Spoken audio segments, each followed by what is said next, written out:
حضرات، قرآن کریم کی تلاوت سے محفل کا آغاز ہونے کے بعد اب ہم اس ذات اقدس کا تذکرہ کریں گے جس کا ذکر ہمارے لیے باعث سعادت ہے، جس کے ذکر سے دلوں کو سرور ملتا ہے، جس کے ذکر سے بلندیاں نصیب ہوتی ہیں، اور جس کا ذکر خیر کرنے سے کوئی بشر نہیں چوکتا ہے۔ شجر و حجر جس کی تعریف کرتے ہیں، جن و بشر جس کی تعریف کرتے ہیں، غرض یہ کہ حقیقت تو یہ ہے کہ اس عالم کو اسی کی خاطر سجایا گیا۔ شاعر کہتا ہے، کتاب فطرت کے سر ورق پر جو نام احمد رقم نہ ہوتا،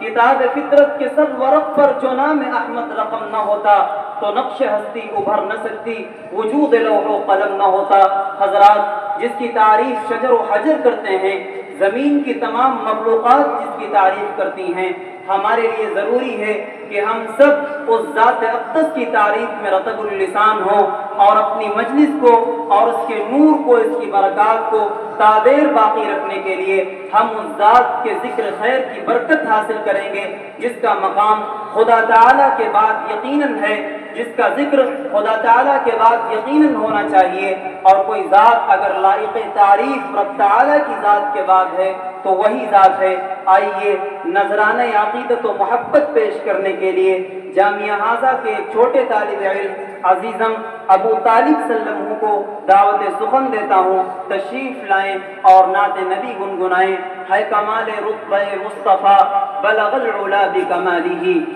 ہے کمال رتبہ مصطفیٰ بلغ العلا بکمالہ،